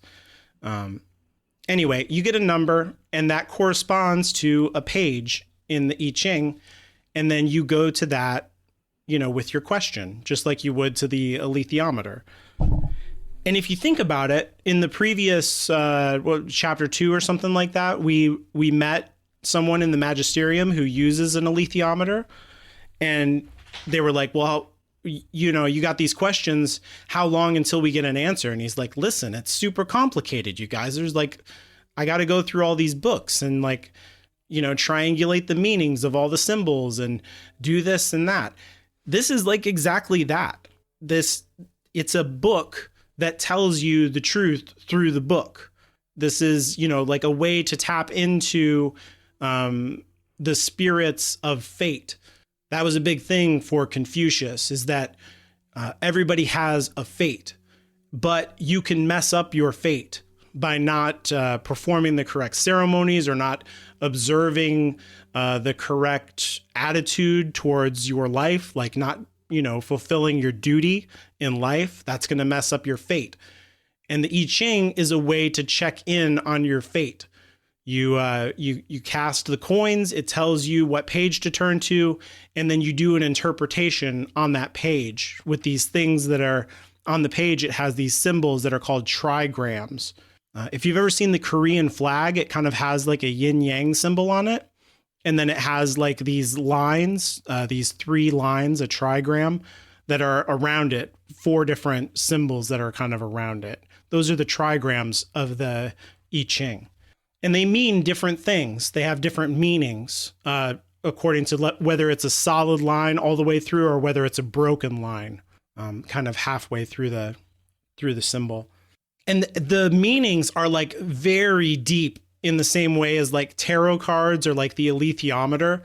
How, like we described in the first book, that Lyra was saying, like, she can put her foot down to the next meaning, that like the anchor means, something about the sea, but it also means something about like being, steady, or every symbol has like 100 different meanings. The I Ching is the same thing with these trigrams. Like they mean, like one of them means father, but one of them also means like the emperor, but it also means a mountain, but it also means this kind of weather condition, but it also means, or it could mean mother or daughter. It could mean oldest daughter or youngest daughter. It could mean just on and on and on. And it just depends on what your question is. What is it related to? Is it related to geography? History, interpersonal relations? Is this about love? Is this about your parents? Those symbols mean different things in different contexts, even though they're very simple, just lines and dashes. And so you can, through that rich interpretation with somebody who is properly trained, like in the magisterium, the guy with the alethiometer, you can get an answer from it, kind of like tarot cards. It's the same kind of idea. I do really like the way that Pullman tried to make the dust like multicultural, or in the way that it's like, each culture is kind of interpreting the same thing through their own lens. It makes it feel like more universal and more like deeper world building. I like that. Like something that's always been with us and everybody found it just in different ways. Yeah, exactly. Yeah, it's good. Well, just because these ideas go across cultures, because I guess as Alan was saying earlier, we all desire knowledge of things that we don't know, and this is something that we don't know, and it's a very essential part of us as humans. Mm-hmm. Ergo, it ties itself through cultures because it's just this common thread that we all want to know about, and we all have our theories. Yep. And this thing is like very tied to that idea of fate, which is also appropriate for like the way that especially the alethiometer, right? Because what we're seeing more and more is that this is tied into some kind of intelligence that is like, has a personality. It's not just like scientific, mathematical, yes, no's. It's like, hey, you should help Will. You're not the main character, right? It's like, it has like some kind of plan. And so in the same way, the I Ching can get you like back on the path that you're supposed to be on when you're uncertain about what that path should be. Because you don't want to mess up your spiritual path in Chinese Confucianism. That's going to land you in like, one of the 600 hells or something like that. Like it's going to be bad for you. You want to be able to come back or, rest with the ancestors and be a part of your estate, for eternity. You don't want to like fall off the path and turn into an evil spirit. By the way, this kind of magic is called bibliomancy, and Christians are way into it. I can remember being a Protestant Christian, non-denominational Christian in the 90s when these books were out. And there was this whole idea of like, if you aren't in the same way, like, I don't know what to do, God, should I go to this college or that college or, whatever, you would open the Bible randomly with your question in mind. And then, whatever finger, you put your finger on a verse and it would be like, this is the answer, right? And it would be like Horeb begat this one. Exactly. That one. You'd be like, shit. I was going I don't know what that means. I was going for one of the begats as well.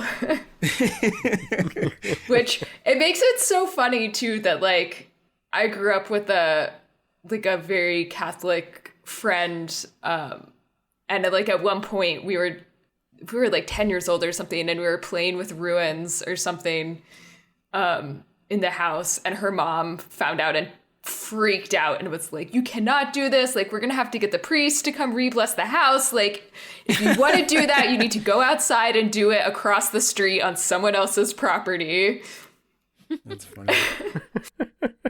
Wow. But like they're so, yeah, I don't know, it's the porn's fine, but no divination. Yeah.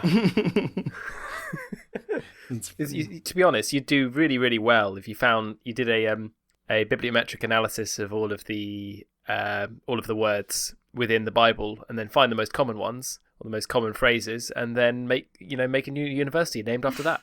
Oh, there you go. Yeah, that's probably true. Come to Begat College. But which translation would you use? Use all of them in average. Oh, okay. But, King James, just for the archaic sounding. It sounds like you got history then. Right. Just don't do it in Latin. Mm-mm. You do it in Greek, it sounds important then. By the way, like statistically, if you just plop a Bible open that is the Old Testament and New Testament, it's likely to open on the Psalms or Proverbs. And so this actually kind of works out pretty well. Is that because are they in the middle? Yeah, that was going to be my question. Yeah. Yeah. They're just in the middle. It's a normal distribution. Mm-hmm. Yeah, that's all it is. It's statistics. It's actually a uniform distribution, but with bias sampling. Exactly. Because you're never going to open in Genesis. It's never going to randomly open that way, right?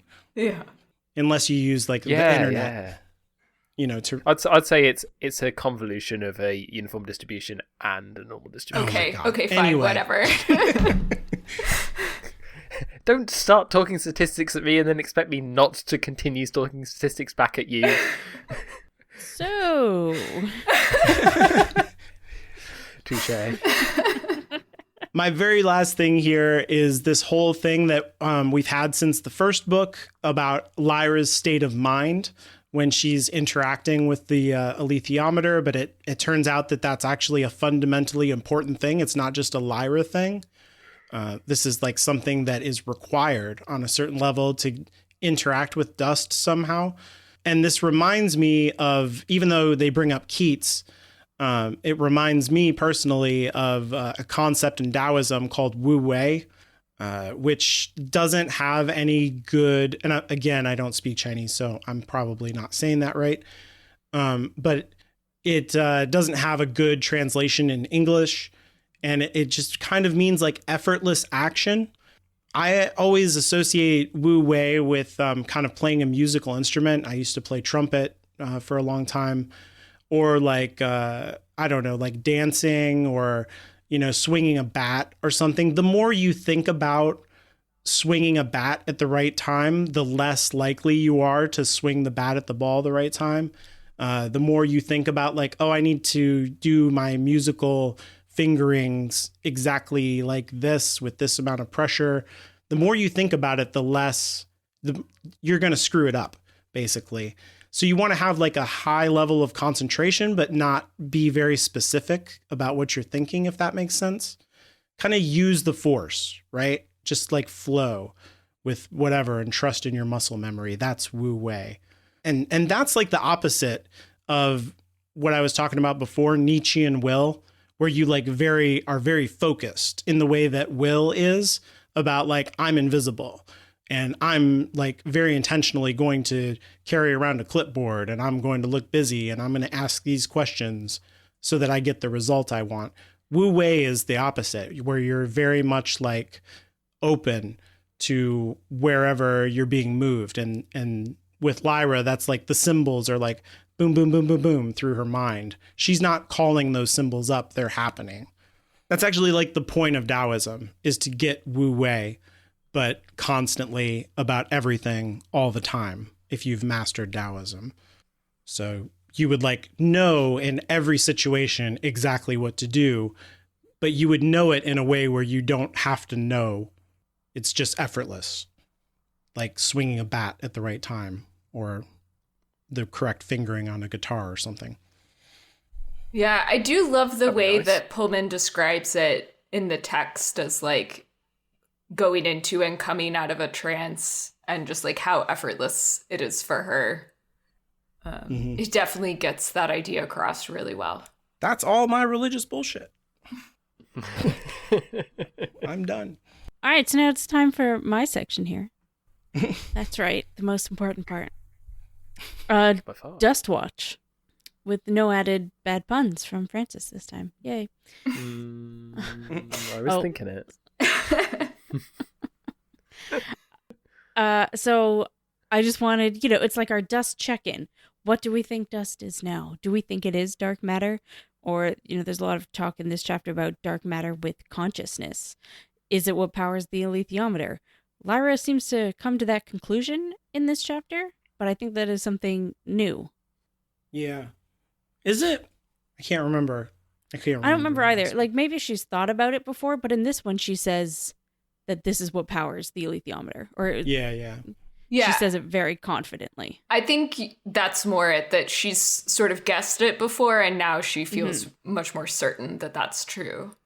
I feel like I'm pretty much on Lyra's page in terms of everything that she's thinking about dust, and I don't know if that's because the book is well crafted or I'm just very gullible or both of those things at the same time. Right. But yeah, that's kind of where I'm at. Like this chapter is what made me think of Nietzsche for this book. This is so, to me, this is so Nietzschean, the ideas that they bring in about like the trepanning skulls having lots and lots of dust on them And we know that adults have lots of dust as compared to children. But then also like they talk about like a chess piece or something like that, or something else carved from wood that has a ton of dust, but the piece of wood doesn't. So I it's would like to specifically say that like it doesn't say a lot of dust.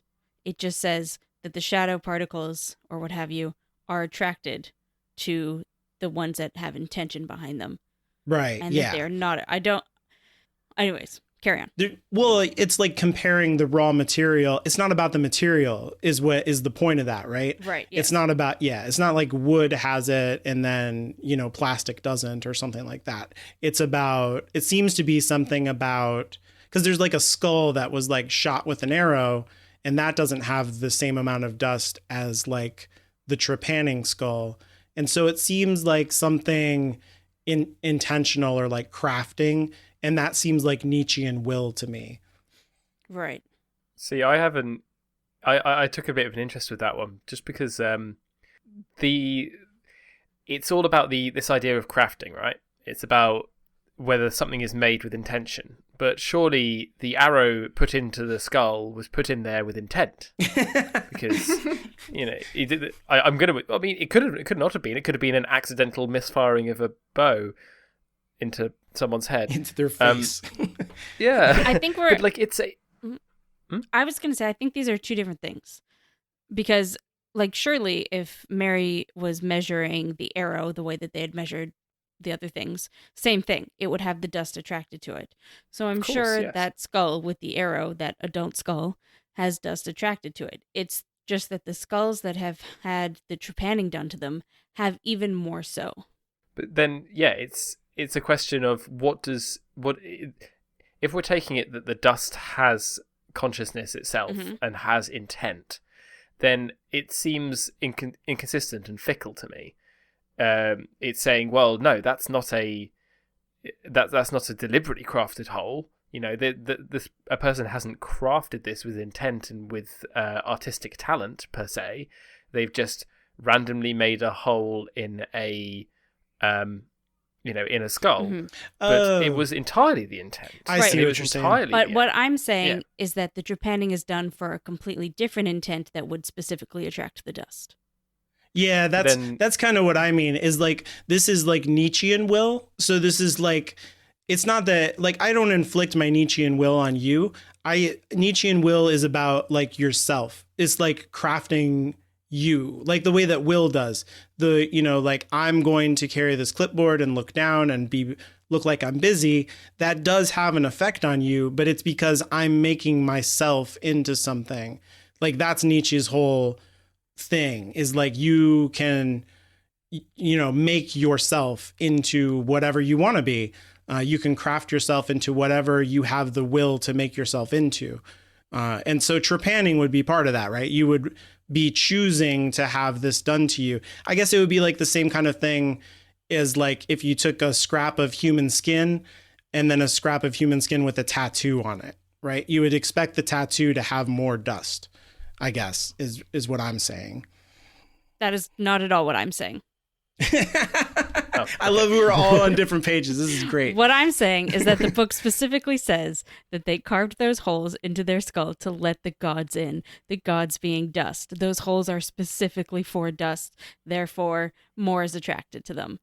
But the chess piece is not specifically for right. dust. So that's just a regular amount of dust is attracted to it because of the intent behind it. Same thing with that skull with the arrow. I'm sure a regular amount of dust is attracted to it.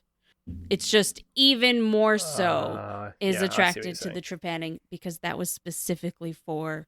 It's about dust. Yeah. That makes sense. I want a dust number now. Yeah. Definitely.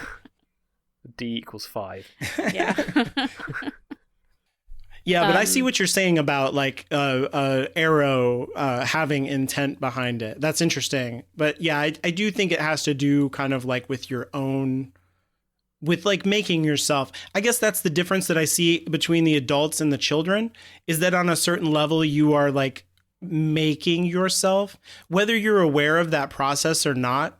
And that kind of gets back into that idea of like, are you institutionalized? Or have you like given up and you don't believe in anything now? Or are you actively making yourself into your most heroic protagonist self. And that's why the dust is more attracted to adults than children on some level. That's like where I'm at with it right now. Yeah, I get it. It brings up questions like, would a fossilized footprint have more dust than I don't know. It's just interesting how much like a piece of art done with a foot would probably have more dust than a fossilized footprint. Exactly. But would that have more dust than a general piece of rock which someone had stood on but not made a footprint? Right. If someone had worked their foot into the ground and made a footprint, would that be different from someone who had just accidentally left a footprint, even if they were fossilized in the same way on the same thing? It's interesting. Can we make a quantitative statistical model to describe the amount of dust? I want a D number. Yeah. Yeah. Would hollowed ground have more dust because you've consecrated it specifically to be, who knows? Yeah, I mean, it kind of adds up, but it's just weird that there doesn't seem to be. It's very hard to conceive of the actual conditions under which something gets more or less dust. Mm-hmm. Yep. Yeah, it's cool. Yeah. So for my thinking, where we are right now is that we seem to be dealing with two different things, or at least two sides of something. I don't know. I don't know if I've mentioned this before, but I really want to concentrate on this because I actually don't think the books very well answer what dust is. So that's why I keep bringing this up. Yeah, it's good. So there seems to be the dust that Mary is measuring that is attracted to things.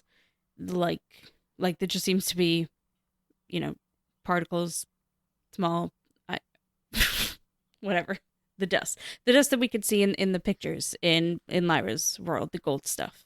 Mm-hmm. But then there's also this force that is answering questions and communicating. Right. And we don't know if those are one and the same thing. Yeah.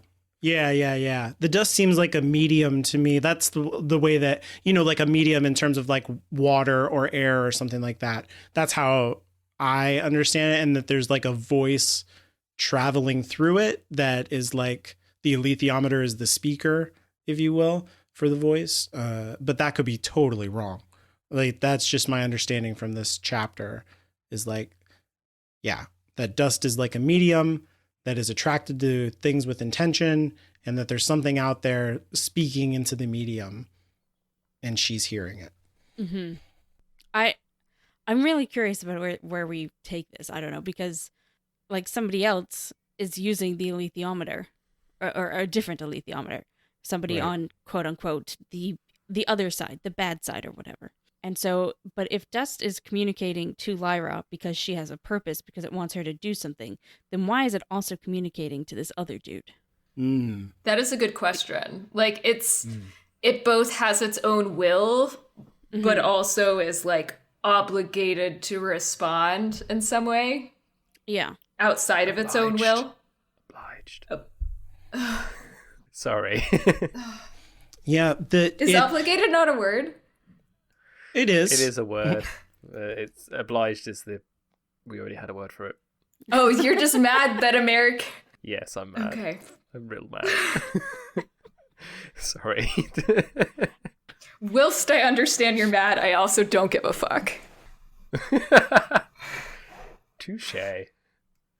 So, yeah. That is interesting. That it is following. It has to follow rules for some reason. Yeah. Yeah. Even if it has an agenda. And I think we're going to get more answers. Well, no, I think we're going to get more information that actually just confuses this even more. At least it does in my brain. So, Good. I'm excited for the upcoming chapters to make it even more confusing. And now we have a new section that Anya just titled Ask a Brit. And so my question for Francis was that as someone who lives in England, does Alaska seem like a far-off place that needs to be explored? Yep. It's really far away. Like, if you're in America, it's not easy to jaunt to Alaska, but there is like the infrastructure in place. Like, it's just not, it's far away. It's a different climate. It's everything about Alaska's different.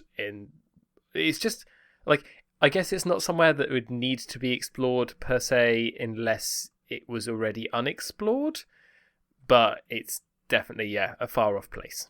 This is very strange to me because I don't even think of Alaska as being the Arctic. Really? No, not at all. Aside from all the snow? I mean, I don't know. It's just not that far away from me. Yeah, it's a lot further away from me. Yeah. When people say the Arctic, I don't think of Alaska. Not at all. There's Not places that Arctic, the other Arctic. Like Scandinavia? What do you think of? further north than Alaska. Yeah. Well, Like, most of the like white people who live in Alaska live in like a very small part at the bottom, and Alaska's fucking huge. So no, that's true. That's true, and that's probably what I'm thinking of. But I don't Yeah, know. not much Like, you know. it's Yeah. it is on the same like latitude, longitude, whatever the horizontal ones are. Latitude as like parts of the country I live in, so it just doesn't seem that crazy north to me. well, and also like, aren't there a lot of cruises that go to Alaska that leave out of the 100 Seattle, Vancouver the city area? I live in. Yeah, Yes. so it's like Yes. it's very easy to get to Alaska from where you are. I mean, not that anyone's on cruises these days, but Yes, if I wanted to, I mean, I would never do this, but I could drive there. It would take a Right. while, but I Yeah. wouldn't do it. I don't recommend it. Maybe in the The closest part of Alaska that I can find to me is about 3,800 miles away from me, which is up near Kaktovik. but that's actually It's apparently a closer. tiny island off the north coast. That's closer than you and I are to each other, isn't it? Are we like 5,000 miles apart? Yeah. The Um, 3,000 seems really close to me. Because he's going over the because North Pole. Yeah. Yeah, exactly. I'd go over Greenland and some of the islands which I don't know the name of, actually. That's really interesting. So you go right over the top and then you end up in very, very, very north. Yeah, whilst going to, say, just Cali or something like that is... So if I go to, say, I don't know, Sacramento, that's 5,200 miles. So like to an English person though, does this make like Will's dad more of a badass that he's like, I'll go to Alaska and show you guys around because like I can do that because this is no thing to me. Yeah, it's a classic kind of British archetype explorer. Mhm. Ex-military explorer is a pretty classic archetype in general, and Britain has a relatively strong history of exploring pretty hostile places.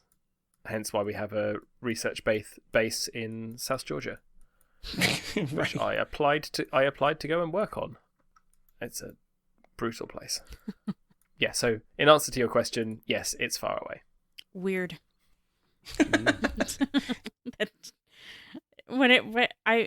I don't know, this had never really struck me before, but this time when I was reading it, I was like, oh yeah, they're exploring Alaska.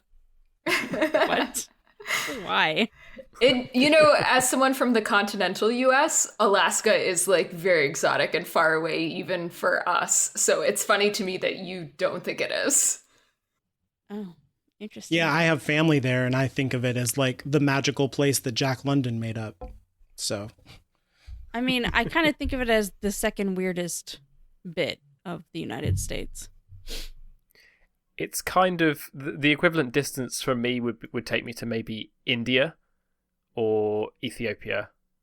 wow. Right. Or kind of South Sudan, Gabon, Mongolia. So yeah, it's pretty far. Interesting. Okay, so my questions for Francis Uh-huh. are most cinemas in the UK or like in a smaller town like Oxford specifically a single screen? Because it made it sound in the book like they had to go to a different movie theater in order to watch a different movie. So basically, no. Okay, They I are- didn't think so. I found it really surprising. I was like, the 90s weren't that long ago. I feel like they had like multi-screen cinemas Yeah. in the 90s. I grew up in the 90s in around, not a similar sort of area. And like multi-screens were definitely a thing. There are still some small single screens, like very local cinemas might be a single screen, but nearly all of them, even at this point, were multi-screen. I remember seeing Hercules in the cinema on a multi-screen one. So that was when did that get released? 94, 95? They showed the like that, TV yeah. show on. Oh, you mean the Disney movie? Okay. Yeah. The Disney movie. Wow. Okay. Disappointed! That's a good quote. Okay, so, and then my other question, which actually is for everyone, but especially for Francis, have you ever heard of the phrase a rum do before? And like, is it a common British phrase? Do you guys want to go first, and I'll give the British answer afterwards? I don't know what you're talking about. You're speaking English? I have no idea what you're talking about.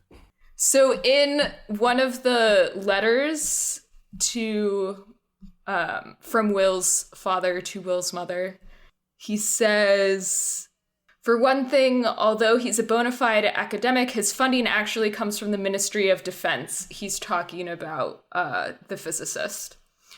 I know the financial codes they use. And for another, his so-called weather balloons are nothing of the sort. I looked into a crate, a radiation suit if I've ever seen one. A rum do, my darling. Oh, yeah. No idea. I had never heard that phrase before, so I was just curious. I had never heard it. I don't think I'd ever heard it before, but I don't know. It just seems British. So, conveniently enough, yes, it is. Yeah. Oh. Is it common? No, it's dated. But yeah, it's a thing. Like, it's something that an old person would have said in the 90s. It's something which you'd get if you were of a certain upbringing. Maybe that would be something more common. Okay. So we get the impression that John Parry was probably an officer in the Royal Marines. So he was probably, he wasn't grunt material. He was a commander.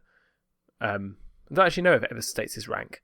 But yeah, so it's kind of posh-ish / a little bit more, the sort of thing that maybe a stuffy academic would say as well. The origins actually of it, I did a little, again, looking into things. Origins are in the 16th century, where rum was kind of good or interesting. But then it morphed into, rather than interesting, it kind of interesting in a more intriguing or odd or strange sense. So it's sort of, calling something a rum do has the same sort of impression as calling someone a slice of fox. There's a certain level of intrigue and respect there. You're saying, this is a good stitch up. You have really, there's some serious goings on here somewhere. So rather than saying, this is some bullshit, you're saying, ooh, there's some machinations at work here. That's interesting. Cool. Also, just a reminder that the letters would have been written in the 80s. Oh, that's a good point. Yeah. Right. So what would he be in his like 20s then? So you're talking about somebody from 50s or 60s, born in the 50s or 60s. What do you think? Like How old is Will Perry, do you think? Or not Will Perry, but John Perry. John Parry would be what? If he's finished his tour in the Royal Marines, that probably puts him early 30s, mid 30s. Okay. So grew up in the late 60s then, right? Posh family. Yeah, so it'd still be old, known but old. Mm-hmm. That's so cool. I love that you could kind of pin him down as someone who's a little bit posh and who, is using an older vernacular. That's so cool. Yeah,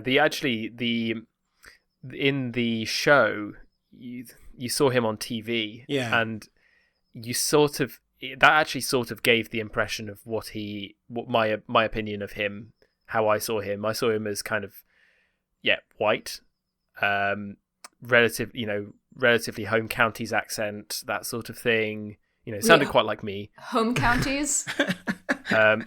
Bedfordshire, Berkshire, no, Hertfordshire, Berkshire, and the other one I think is Bedfordshire. So that's Christ, like I should know this. slightly. I come from the home counties, and I live in the home counties. So it's like west of London. North. North. So the home counties are actually quite a few more than I thought. It's all the ones surrounding London. So Buckinghamshire, Buckinghamshire is the other one. Buckinghamshire, Hertfordshire, Berkshire, Middlesex, which is now part of London, Surrey, Kent, and Sussex. So if you lived in New York, you would call these boroughs. Yeah, it's kind of like, yeah. They're not boroughs because they're not part of London. Yeah. Like a London borough is a very specific place. So Middlesex is now a London borough, where it used to be a county. But yeah, the like Hertfordshire is its own county, and that's where I'm from. And I live now in Berkshire, which is, the southwest of London. British geography. There you are. So I think that's our Ask a Brit section. If any listeners out there have any Ask a Brit questions, feel free to send them in. I think that could be fun. Can we have theme music? Except that No. we're banking these episodes, Jerusalem. so people we're gonna be like recording before people ever We can have hear a special this. Ask a Brit episode. Okay. Well, like the last episode, we usually have some like extra stuff. Yeah. and Oh yeah, write-ins, that's true. right? Okay. All right, so random other things that we wanted to talk about that didn't fit in anywhere. We did kind of bring up the 35,000 years ago with the skulls, or 30,000, 40,000, whatever. I wasn't sure if we were going to bring it up elsewhere, so I wanted to make sure that we did bring it up because it keeps coming up. It also I can't. That's in the chapter that we're not talking about. Never mind. We could talk about it next time. Oh yeah, maybe we should have mentioned up at the top that we said we were going to talk about 3 chapters, but chapter 4 was such a beast that we limited ourselves to 2. But whatever, people figured that out, or they forgot what we promised and under-delivered on. Right. Okay, so I had a couple just like very brief points that I wanted to bring up. And the first was that this is kind of coming off of a comment that Alan made during the last episode about how the I don't know what you call it, like the scope or like the closeness of the narrator wasn't really working for you in some ways. And so I was paying a little bit more attention to that in these chapters, and I noticed that the narrator does seem to be like floating around quite a bit in terms of what its point of view and perspective is. Because it's definitely like really deeply in Lyra's point of view at points when she's looking at the dark matter lab. The narrator talks about anbaric equipment. So that's like clearly from Lyra's perspective. Right. But then, the narrator also like clearly knows a bunch of stuff that Lyra doesn't. And so I guess, yeah, it's something I want to keep paying attention to going forward. It definitely bothers me, like how sometimes it's exactly that thing. It comes off as like kind of a joke, like I mentioned, the chocolatl thing, and it never like points that out, but it kind of like tips you off that something weird is going on, but it never like quite explains it because it's like very close to Lyra's perspective, but then with no warning or like any indication in the way that, there's not like a line break or anything, it will just wildly shift its perspective outside of her perspective. And that's what he likes to do, and that's his style, but it's like disorienting to me. I didn't find it that way at all. I just found it that, when we were with Lyra, sometimes he would call things the way Lyra would call them in order to reorient us to the fact that she's in a different world. So I don't know, that worked for me. He's very fond of the narrator. It's bold, like it. I don't know, but it's like also it just is one of those things of like, no, you need to be consistent. Like it's a pedantic of me. Like I know it is, but I can't help it bothering me. It's just Yeah, I strange don't to me think because I don't even notice it. Like it doesn't even blip.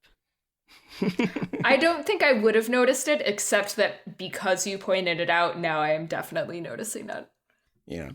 He talks about it in that writing book. He's like a big defender of it. He actually, what he says is that people who write in the first person are weak.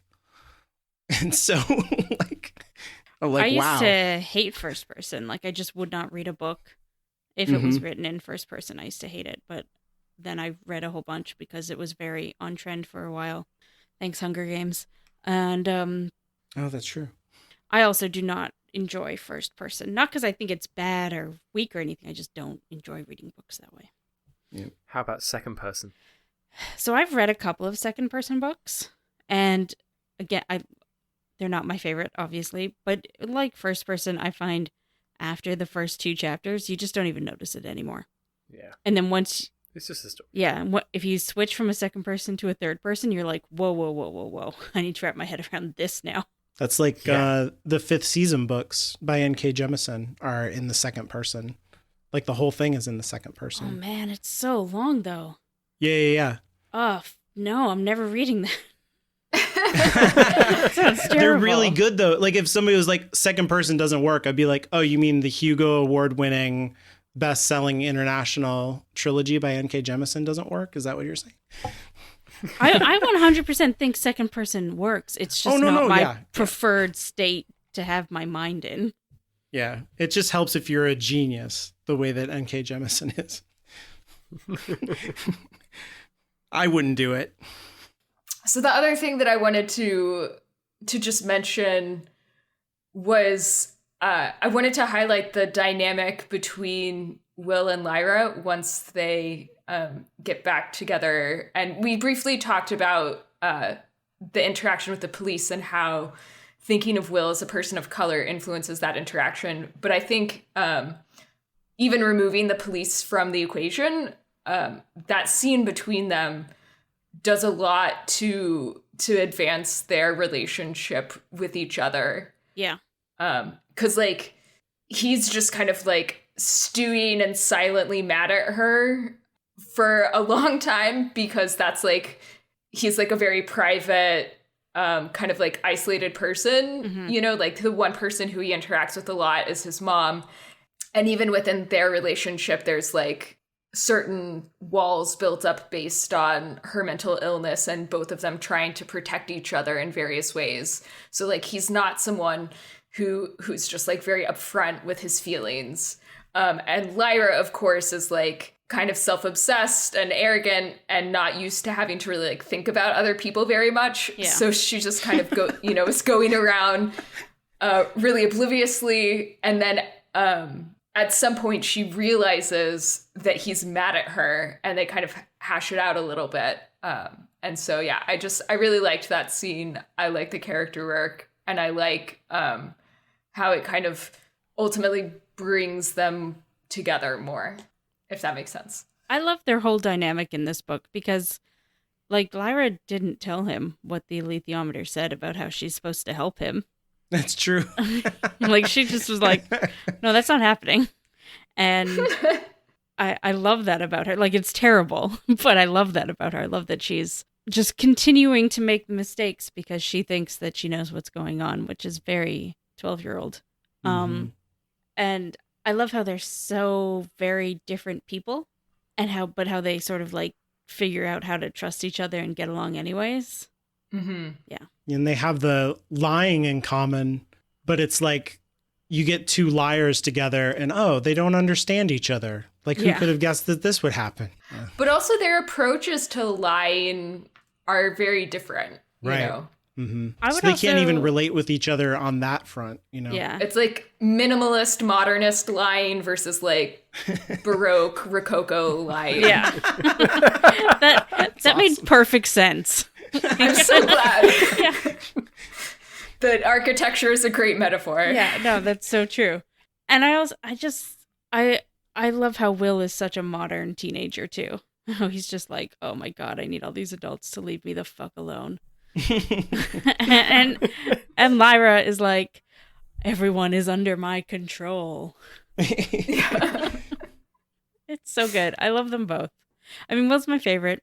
I even, but that's just because Will is very relatable to me. I'm glad. I was like, if I need to get Caitlin started on how much she actually likes Will and Lyra, because she hasn't talked about that enough this episode. And it worked. They're amazing, and I love them both, but Will especially. Okay, well, that's it for today's episode. Next time, we'll be talking about some indeterminate number of chapters, starting with number 6, Lighted Flyers.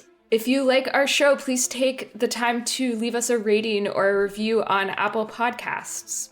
I'm Anya, and you can follow me on Twitter at StrangelyLiteral. That's strangely, then Literl. I'm Caitlin, and you can follow me on Twitter at InferiorCaitlin.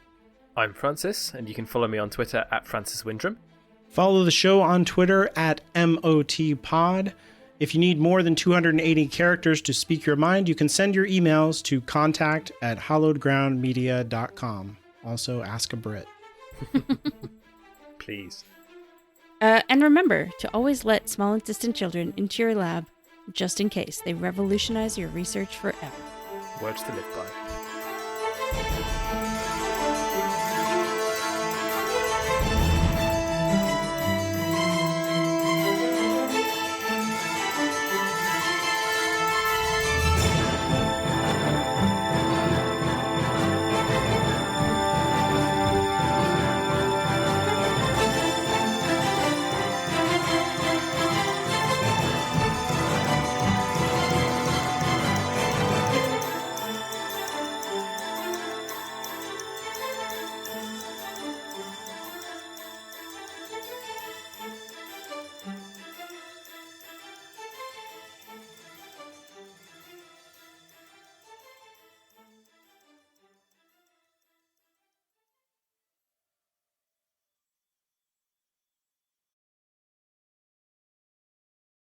Oh my god, you could be responsible for more deaths in the UK by distracting Neil Ferguson for like an hour and a half. Don't say these things. Don't say these Okay, wait. You said that in such a way that, like, Francis is already responsible for some deaths in the UK. You could be responsible for even more. I can neither confirm nor deny. Right, of course. You know, you could always take the revolutionary step of reading the rest of the books. You know, with those middle finger emojis that I've been throwing at Alan? This is now happening in real life in your general direction. Can't see him, I'm afraid. No idea what you're talking about. I did beat the shit out of every level in that game. I was like, yes, I still got it. I could do this again. Only a minor Valium addiction. It's great. Yeah. The service sector. Kudos to you guys if you're listening. Yeah. Jesus. As if I'm leaving this in. Yeah. That's a big deviation. That's a good point. Back to science? Science? How about just say something Tower of- vague, and then we'll figure it out later. Oh, yeah. That's a good point. We'll be reading That's a good more point. stuff next time. Yeah.